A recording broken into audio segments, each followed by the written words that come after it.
মল্লিকা, মল্লিকা আমার কথাটা শুনুন, আমার কথাটা শুনুন আপনি। আচ্ছা, আপনি রেগে মেগে হঠাৎ করে এই বাড়িতে কেন চলে এলেন? আজ রাতটা তো আমাদের ও বাড়িতেই থাকার কথা ছিল। আপনি ওই বাড়িতে আমার মায়ের মর্যাদা রাখতে খেয়েছেন, ব্যাস তাতেই হচ্ছে। ওই বাড়িতে রাত কাটানোর আর কোনো দরকার নেই। বাবা, আপনার যে এত মেজাজ সেটা তো জানতাম না। আর আপনি যে এত অপমান সহ্য করতে পারেন শুধুমাত্র অন্য লোকের কথা ভেবে, সেটাও আমার জানা ছিল না। আমার দাদা আপনাকে যা নয় তাই বললো। কি সব!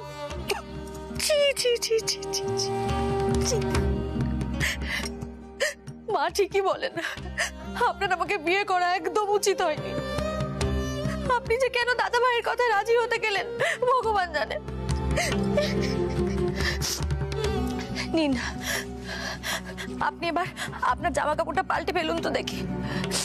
আমি নিজে মায়ের কাছে যাচ্ছি, গিয়ে বলছি যে আমি জোর করে এই বাড়িতে চলে এসেছি, ওখানে থাকিনি। আপনি যখন খেতে বসেছিলেন আমার বাবা আসলো না পর্যন্ত। আচ্ছা আচ্ছা মল্লিকা, আপনি অযথা কেন উত্তেজিত হচ্ছেন বলুন তো? দেখুন, আমাদের বিয়ের ব্যাপারটা এখনো ওই বাড়িতে সেরকম ভাবে মানতে পারিনি, যার জন্য এসব হচ্ছে। প্লিজ আপনি মাকে না এইসব কথা বলতে যাবেন না, জানো? নাহলে আপনাকে যা নয় তাই শুনতে হবে। শোনাই তো উচিত, আমার তো এগুলো শোনাই উচিত। আপনি আমার জন্য কত অপমান সহ্য করেন, যা নয় তাই শোনেন। আপনি কাঁদছেন কেন? আপনি প্লিজ চোখে জল ফেলবেন না। দেখুন আমার খুব খারাপ লাগে।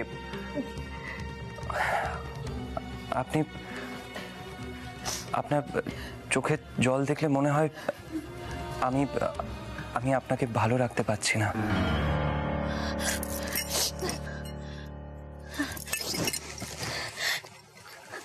আমি আর কখনো কাঁদবো না। আপনি দেখবেন, আপনি আমাকে যে মান সম্মান দিয়েছেন, যে মর্যাদা দিয়েছেন, তা আমি আমার জীবনে কোনোদিনও পাইনি। আপনার যদি মনে হয় যে আপনি আমাকে ভালো রাখতে পারছেন না, তাহলে আমার চোখের জল ফেলাটা সত্যিই অন্যায়।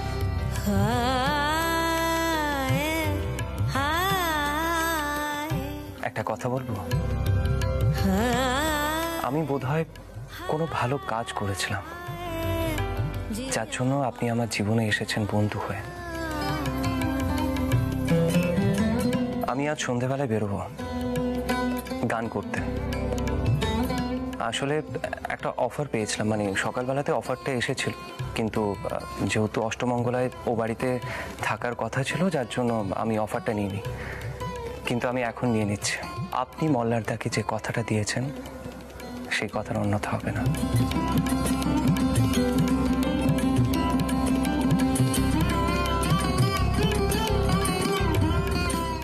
সত্যি?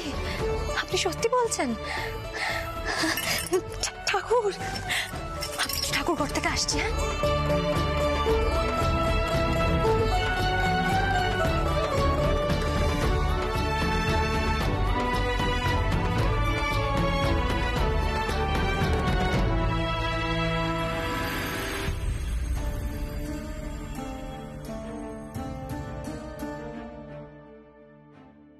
হ্যাঁ, হ্যালো।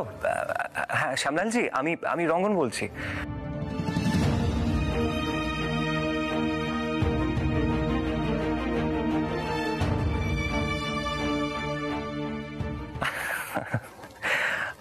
সুরমণ্ডলের ছেলে তো কি হয়েছে স্যার, প্রয়োজনে তো বিয়ে বাড়িতেও গাইতে হবে। হ্যাঁ হ্যাঁ স্যার, একদম একদম ঠিক আছে। ছাড়ি তাহলে। ওকে ওকে স্যার, সব ঠিক হয়ে গেল। আজ রাতে অনুষ্ঠানের জন্য বেরোতে হবে। এই অনুষ্ঠানটা ভালো তো? না মানে আপনি ফোনে কথা বলছিলেন। দেখুন মল্লিকা, কোনো অনুষ্ঠানই ছোট হয় না, আর আমাদের কাজই তো মানুষকে আনন্দ দেওয়া, তাই না? আচ্ছা, আপনি না এসব নিয়ে একদম ভাববেন না।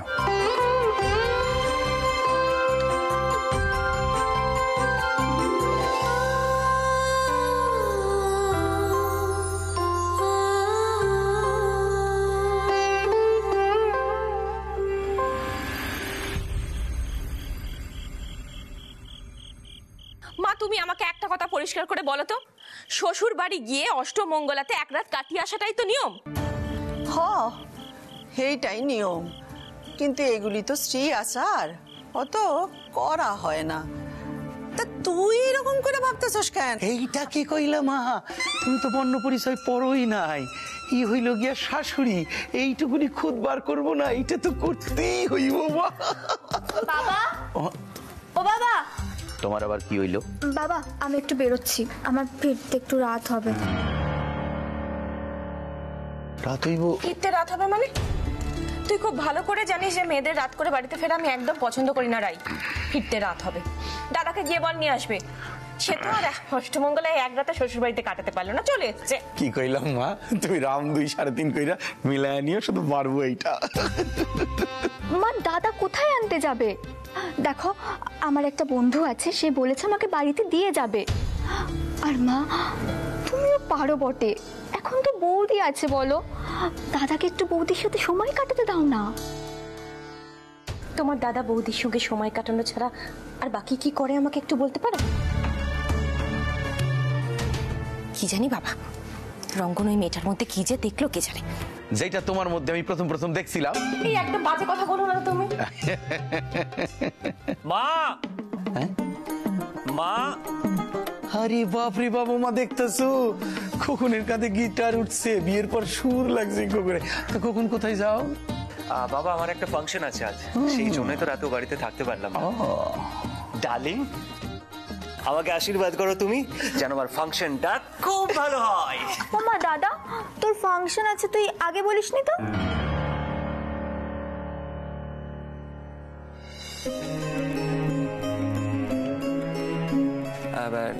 না মানে প্রথমে ভেবেছিলাম নেবই না, আসলে ওই বাড়িতে থাকার ব্যাপার ছিল তো। তারপর আমি ভেবে দেখলাম যে না, ক্যারিয়ারটা হচ্ছে সব থেকে বড়। তাই আমি আমার মাইন্ড চেঞ্জ করলাম।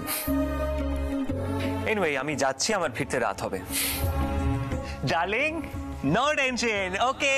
আচ্ছা আচ্ছা আচ্ছা, অনেক বড় হ, সাইড দিক থেকে যেন লোক আইসা তোর গান শোনে। Thank you darling, love you. আসি।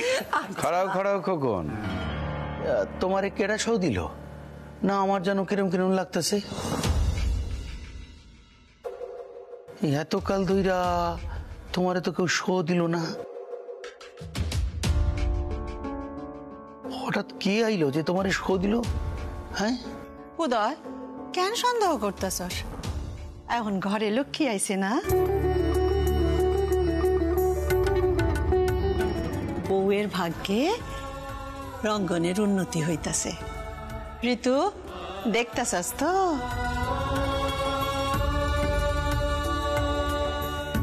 হ্যাঁ, এইখান মানা যায়, এইখান ঠিক আছে। না হইলে এইরকম বেসুরে কে ফাংশন দিব কাও? বাবা, তোমার তো চিরকাল আমাকে বেসুরে লাগে। যেদিন নাম করব না, সেদিন সেলফি তোলার জন্য লাইন দেবা, সেদিন বুঝবে তুমি।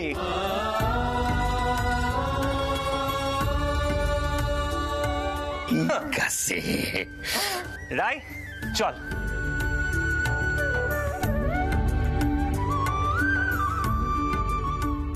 মা, একটু হাসো, একটু হাসো। হাসছি তো। কোথায় হাসছো?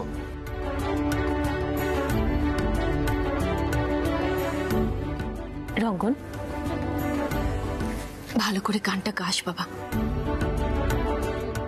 এতদিন পর তুই গান গাইবার একটা সুযোগ পেয়েছিস, খুব ভালো করে গানটা গাইবি, আশীর্বাদ করি। আসি মা। যা, চল। আসি।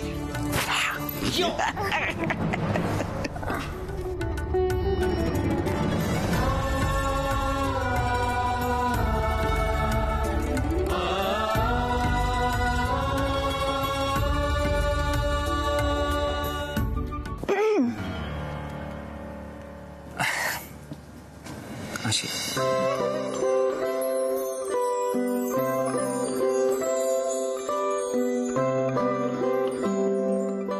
বাবা হ্যাঁ চা দেবো?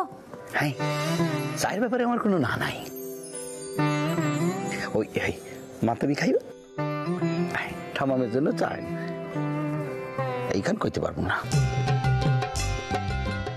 আর যদি চায়ের জন্য জিগাও তাহলে কইব খাইবো না, আর যদি না জিগাও তাহলে কইব জিগাইলই না, কিছুই মনে করে না আমার। আমি এর মধ্যে নাই বাবা।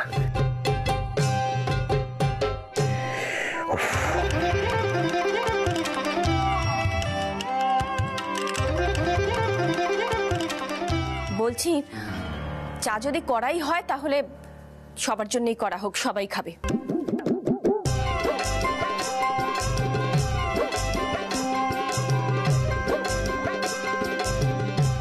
শোনো, সব সময় আমার দোষটাই চোখে পড়ে না, আমার কোনো গুণ কোনোদিন তুমি দেখতে পাও না, সবেতেই আমার দোষ আমার দোষ। নিজের ছেলের দোষটা দেখতে পেলে না? কি কি আবার দিন দিন কিরকম বইয়ের আঁচল ধরা হয়ে যাচ্ছে। বেরোবার সময় একেবারে বইয়ের মুখের দিকে হাঁ করে তাকিয়েছিল। আজকাল না ওর বইয়ের মুখের দিকে না তাকিয়ে ও বেরোতেই পারে না। কি কইবা বলো তো মা, আমি তো পাগল হয়ে যাও। নিজের বইয়ের মুখের দিকে যদি না দেখে তাহলে কার মুখের দিকে দেখবো? হ্যাঁ, এটা বোঝা বাপের মতনই তো হইব, তুমি কও।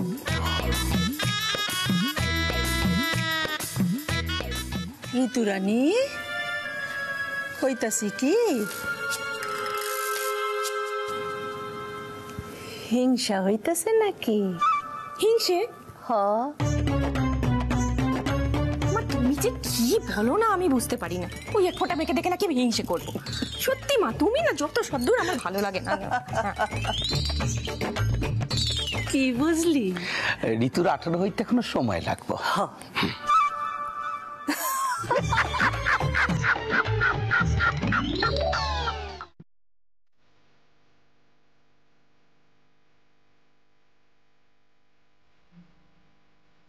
রঞ্জা, রঞ্জা,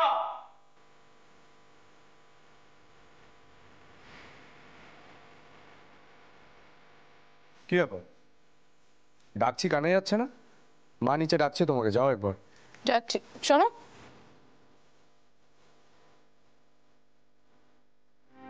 হেরিটেজ ক্লাবে আমার একটা ইনভিটেশন আছে, পার্টি ইনভিটেশন।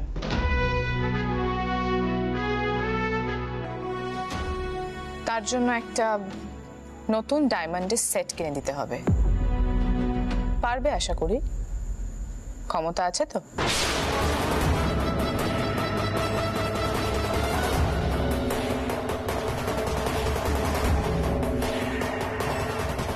তুমি কোন দিকে ইঙ্গিত করছো সেটা না বোঝার মতো বোকা আমি নই। আমি বেশ করেছি, রঙ্গনকে অপমান করেছি। ভুলটা কি বলেছি? আরে কি যোগ্যতা আছে তোমার ভাইয়ের? মিনে একটা ছেলে মল্লিকাকে সামনে দাঁড় করিয়ে নিজের জীবন তৈরি করতে চাইছে। এই যে মল্লিকা এত বড় বড় কথাগুলো বলে গেল, কোনোদিনও সত্যি হবে না। লজ্জা করে না? না তোমার একটুও লজ্জা করে না? নিজে তো একটা জোট চোর, ঠকিয়ে আমাদের পুরো প্রপার্টিটা নিয়ে নিয়েছো। এই বাড়িটা তো রঙ্গনের হওয়ার কথা ছিল। সবই প্রমাণ সাপেক্ষ রঞ্জা, যেটা বলছো আগে প্রমাণ করো, তারপর বক্তব্য দিও। যাও, এখন মা ডাকছে। তোমার এই বাজে দেমাগ একদিন ভেঙে যাবে মল্লার বসু মল্লিক। যেদিন মুখ থুবড়ে পড়বে সেদিন বুঝতে পারবে। মুখ থুবড়ে পড়তে আমি আসিনি। আর শোনো, তুমি আমার সম্মানে আঘাত করে চ্যালেঞ্জ ছুড়ে মল্লিকাকে বাড়িতে আনিয়েছ। আমি দাদুর বিরুদ্ধে গেছি। কি ভেবেছিলে ছেড়ে দেবো? আদর করে সুরমণ্ডলের ছেলেকে খাওয়াবো? আমিও দেখব মল্লিকার কথা কি করে থাকে। বরকে নিয়ে বেশি আদিক্ষেতা। দুদিনে টের পাবে এই বিয়েটা করে কি ভুলটা করেছে।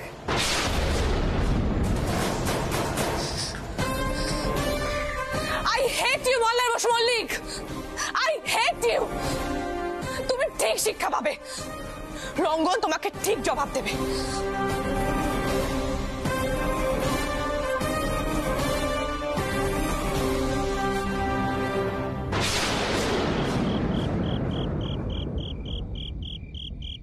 কোন অনুষ্ঠানে গেলেন গান গাইতে, এখনো ফিরলেন না যে?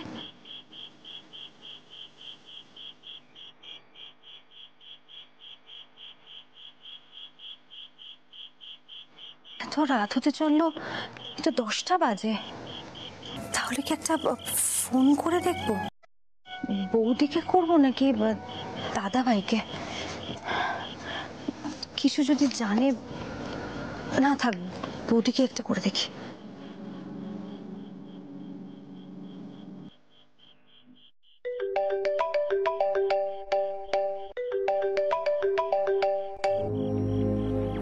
হ্যালো। হ্যালো বৌদি, আমি মল্লিকা বলছি। হ্যাঁ মল্লিকা, বলো। সব ঠিক আছে তো? তোমরা চলে গেছো বলে শাশুমা খুব আপসেট হয়ে পড়েছিল, কিন্তু তোমরা যা করেছো একদম ঠিক করেছো। মহল্লা যেভাবে তোমাদেরকে অপমান করলো। আচ্ছা, রঙ্গন কোথায়? উনি তো একটা অনুষ্ঠানে গেছেন গান গাইতে। আর ওই এখনো না উনি বাড়িতে ফেরেননি। আসলে অনেক রাত হয়ে গেছে তো, ওনার ফোনটাও বন্ধ। এবার আমি এখন কোথায় খবর নেব কিছু বুঝতে পারছি না। রাইও বাড়িতে নেই, ও বলেছে যে ওরও ফিরতে দেরি হবে। তাই ভাবলাম তোমাকে একটা ফোন করে দেখি। দাঁড়াও দাঁড়াও দাঁড়াও মল্লিকা, অনুষ্ঠান পেয়েছে মানে? এত তাড়াতাড়ি রঙ্গন কোন অনুষ্ঠান পেল? না মানে ও তো নিয়মিত গান টান করে না অনুষ্ঠানে, তাই। তা তো ঠিক জানি না। উনি তো বাবা মাকে বলেই গেলেন যে উনি অনুষ্ঠানে গান গাইতে যাচ্ছেন। আর আমাকেও বললেন আমি দাদাকে যে কথা দিয়েছি সেটা রাখতে পারবো। বৌদি, ওনার কোনো বিপদ টিপদ হলো না তো? আমি যখন কি করব কিছু বুঝতে পারছি না। আমি কি একবার দাদা ভাইকে একটা ফোন করব? না না মল্লিকা, আমি বলছি কি তুমি তুমি চিন্তা করো না। দেখো অনুষ্ঠানে গেছে তো রাত হতেই পারে, তুমি আরেকটু কিছুক্ষণ দেখো, তারপর যদি খুব বেশি রাত হয় তখন না হয় আমরা গিয়ে দেখবো। আমি আহিরকে যেটা জানানো সেটা জানিয়ে দেবো। রঙ্গন যে তোমার সম্মান বাঁচানোর জন্য এই চেষ্টাটা করছে না, খুব ভালো লাগছে। যাই হোক মল্লিকা, তুমি টেনশন করো না আর ভয় পেও না, রঙ্গন চলে আসবে। রাখি।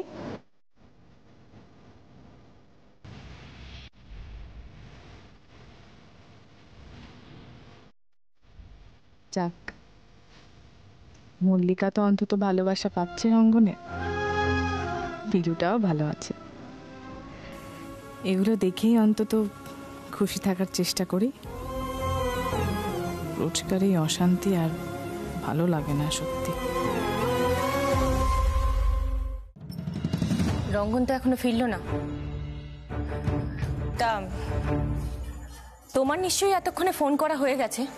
কি বললো রঙ্গন? মা, ওই যে আরেকজন ফিরেছেন।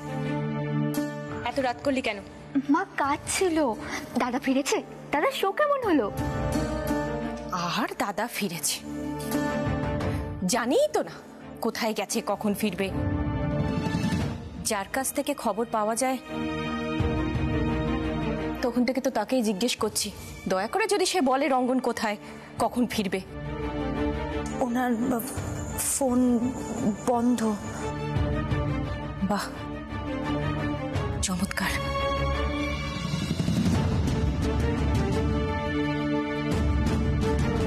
উদয়, ও মা। কি হয়েছেটা কি? হ্যাঁ উদয়, মা বলছি রঙ্গনের তো ফোন বন্ধ, এখনো তো ফেরেনি রঙ্গন। ঋতু, তুই বোঝার চেষ্টা কর, ফাংশন অনেক রাত্রি অবধি হয়। আর ওইটা কি পোলা পান নাকি? বড় হইয়া গেছে, ফাংশন করতে গেছে, একটু তো দেরি হইবই। তুমি চুপ করো তো। ছেলেটা এখনো ফিরলো না, কোনো চিন্তাই নেই। ছেলেটার ফোন বন্ধ, কত রাত অবধি ফাংশন হবে। এই মল্লিকা, তুমি জানো ও কোন ফাংশনে গেছে? আমি জানি না মা, আমি জানি না মা। কি জানো বলো তো? তুমি কিছুই তো জানো না, তোমারই তো বর। কি আর বলবো আমি। এই নাকি বাড়ির পয়মন্ত বউ। মা, আমার কিছু কথা বলার আছে। আমরা যখন অষ্টমঙ্গলায় ওই বাড়িতে গিয়েছিলাম তখন আমার দাদা ওনাকে খুব অপমান করেছে, খুব। ওনার রোজগার নিয়ে। কালকের মধ্যে রোজগার করে দেখাতে পারবে? আর তখন আমি ওনার হয়ে কথা দিয়েছি যে উনি রোজগার করে ঠিক দেখাবেন। আর তারপরেই আজ রাতে উনি, আমার খুব ভয় করছে মা, ওনার কোনো বিপদ হলো না তো? এতগুলো কথা তুমি এতক্ষণ ধরে বলনি কেন? আমি তো কিছুই বুঝতে পারছি না। উদয়, তুমি শুনলে ওই মেয়েটা কি বলছে? তুমি দেখো উদয়, তুমি একটা কিছু ব্যবস্থা করো। এ তো মহাকাণ্ডের মধ্যে পড়লাম, এখন আমি কি করুম? ঋতু, তুই শান্ত হ। ঠাকুর কখনো অমঙ্গল হইতে দেবেন না। মা, বসু মল্লিকরা থাকতে আমাদের কোনো মঙ্গলও হবে না। অথচ দেখুন, বসু মল্লিক বাড়ির মেয়েকে আমাদের ঘাড়ে চাপিয়ে দিয়ে কেমন। ঋতু, কি কও তুমি, কও তো। দাদা,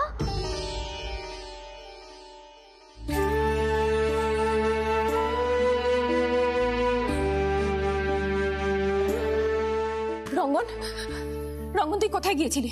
এত রাত হলো কেন তোর? তুই তুই ঠিক আছিস তো রঙ্গন? সত্যি কি তোর কোনো অনুষ্ঠান ছিল নাকি কিছুই ছিল না? শুধুমাত্র ওই মেয়েটার কথা রাখার জন্য তুই এমন কোনো কাজ করেছিস যে কাজ করা তুই যোগ্যই নয়? বল আমাকে, উত্তর দে, বল। খোকন, তুমি ঠিক আছো তো? দেখা তো মনে হইতেছে না।